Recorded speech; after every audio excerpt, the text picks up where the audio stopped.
Several months ago, you tasked several of our members in a subcommittee with bringing recommendations to the full committee about potential referrals to the Department of Justice and other authorities based on evidence of criminal and civil offenses that has come to our attention over the course of our investigation. We are now prepared to share those recommendations today. Mr. Chairman, let me begin with some relevant background considerations to our criminal referrals. The dangerous assault on American constitutional democracy that took place on January 6, 2021 consists of hundreds of individual criminal offenses. Most such crimes are already being prosecuted by the Department of Justice.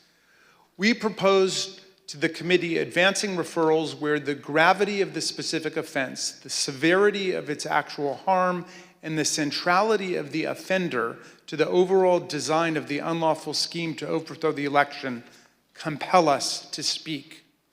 Ours is not a system of justice where foot soldiers go to jail and the masterminds and ringleaders get a free pass.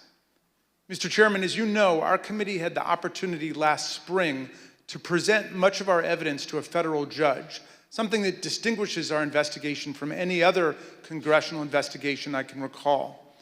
In the context of resolving evidentiary privilege issues related to the crime-fraud doctrine in the Eastman case, U.S. District Court Judge David Carter examined just a small subset of our evidence to determine whether it showed the likely commission of a federal offense. The judge concluded that both former President Donald Trump and John Eastman likely violated two federal criminal statutes. This is the starting point for our analysis today. The first criminal statute we invoke for referral, therefore, is Title 18, Section 1512C, which makes it unlawful for anyone to corruptly obstruct, influence, or impede any official proceeding of the United States government.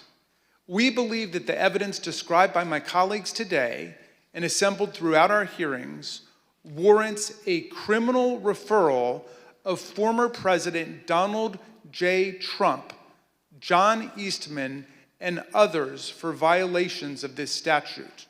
The whole purpose and obvious effect of Trump's scheme were to obstruct, influence, and impede this official proceeding, the central moment for the lawful transfer of power in the United States.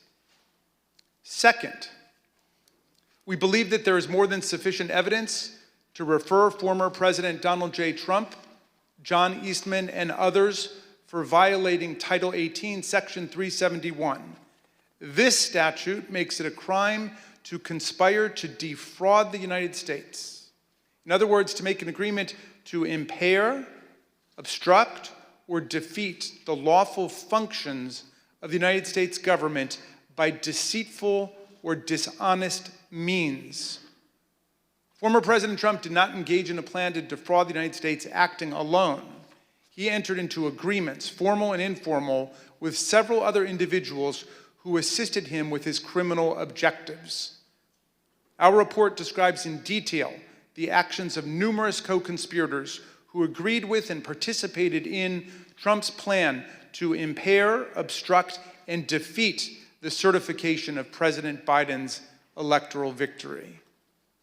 That said, the subcommittee does not attempt to determine all of the potential participants in this conspiracy, as our understanding of the role of many individuals may be incomplete even today because they refuse to answer our questions. We trust that the Department of Justice will be able to form a far more complete picture through its own investigation. Third, we make a referral based on Title 18, Section 1001, which makes it unlawful to knowingly and willfully make materially false statements to the federal government. The evidence clearly suggests that President Trump conspired with others to submit slates of fake electors to Congress and the National Archives. We believe that this evidence we set forth in our report is more than sufficient for a criminal referral of former President Donald J. Trump and others in connection with this offense. As before, we don't try to determine all of the participants in this conspiracy many of whom refused to answer our questions while under oath. We trust that the Department of Justice will be able to form a more complete picture through its own investigation. The fourth and final statute we invoke for referral is Title 18, Section 2383. The statute applies to anyone who incites, assists, or engages in insurrection against the United States of America, and anyone who gives aid or comfort to an insurrection. An insurrection is a rebellion against the authority of the United States. It is a grave federal offense anchored in the Constitution itself, which repeatedly opposes insurrections and domestic violence, and indeed uses participation in insurrection by office holders as automatic grounds for disqualification from ever holding public office again at the federal or state level. Anyone who incites others to engage in rebelling, assists them in doing so, or gives aid and comfort to those engaged in insurrection is guilty of a federal crime. The committee believes that more than sufficient evidence exists for a criminal referral of former President Trump for assisting or aiding and comforting those at the Capitol who engaged in a violent attack on the United States. The committee has developed significant evidence that President Trump intended to disrupt the peaceful transition of power under our Constitution. The President has an affirmative and primary constitutional duty to act to take care that the laws be faithfully executed. Nothing could be a greater betrayal of this duty than to assist in insurrection against the constitutional order. The complete factual basis for this referral is set forth in detail throughout our report. These are not the only statutes that are potentially relevant to President Trump's conduct related to the 2020 election. Depending on evidence developed by the Department of Justice, the president's actions could certainly trigger other criminal violations. Nor are President Trump and his immediate team the only people identified for referrals in our report. As part of our investigation, we asked multiple members of Congress to speak with us about issues critical to our understanding of this attack on the 2020 election and our system of constitutional democracy. None agreed to provide that essential information. As a result, we took the significant step of issuing them subpoenas based on the volume of information particular members possessed about one or more parts of President Trump's plans to overturn the election. None of the subpoenaed members complied, and we are now referring 4 members of Congress for appropriate sanction by the House Ethics Committee for failure to comply with lawful subpoenas. Mr. Chairman, we understand the gravity of each and every referral we are making today, just as we understand the magnitude of the crime against democracy that we describe in our report. But we have gone where the facts and the law lead us, and inescapably, they lead us here. Accordingly, Mr. Chairman, in light of these facts, I ask unanimous consent that the chairman be directed to transmit to the United States Department of Justice relevant Select Committee records in furtherance of these criminal referrals. Without objection, so ordered. The January 6th committee today has voted unanimously to make 4 criminal referrals against Donald Trump to the Department of Justice. Those referrals include obstruction of an official proceeding, conspiracy to defraud the United States, conspiracy to make false statements, and inciting, assisting, or aiding or comforting an insurrection. The committee has also voted to refer the following Republican lawmakers to the House Ethics Committee for ignoring subpoenas. That's Kevin McCarthy, Jim Jordan, Scott Perry, and Andy Biggs.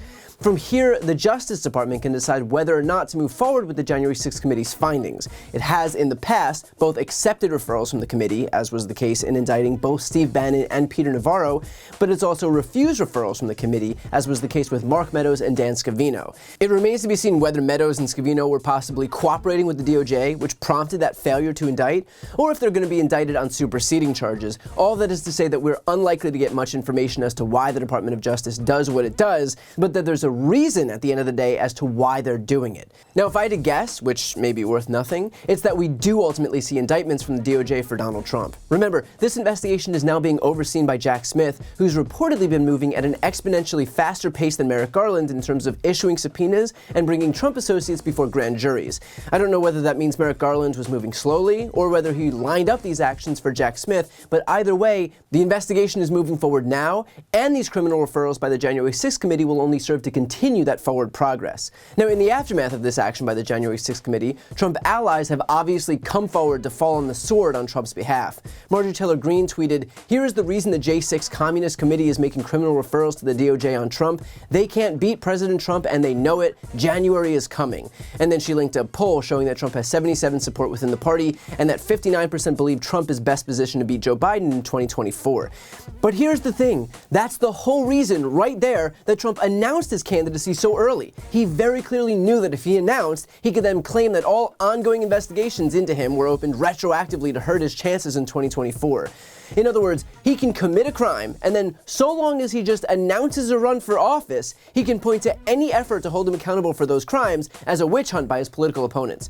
As far as Trump's concerned, you're not allowed to investigate him for anything because that's just the evil Democrats trying to rig the next election, as opposed to the reality, which is that Trump is being investigated because Trump incited an insurrection of the U.S. Capitol. And of course, Marjorie Taylor Greene knows that, but she's taking her marching orders. She's avoiding any mention of why he's being investigated and skipping right to the conspiracy theory about the results of that investigation, which is that the Democrats are trying to take down Trump on behalf of Joe Biden.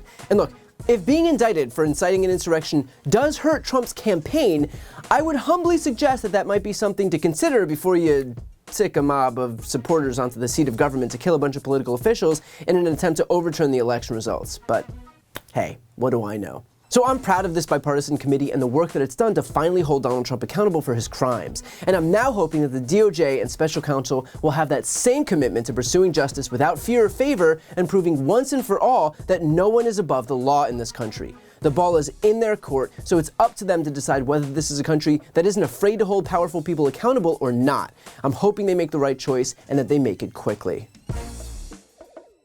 Before you go, if you enjoyed this video and want to see more, please make sure to subscribe to my channel. You can click the thumbnail right here on this screen. And if you want to support my work even further, the best way is to subscribe to my podcast, No Lie with Brian Tyler Cohen.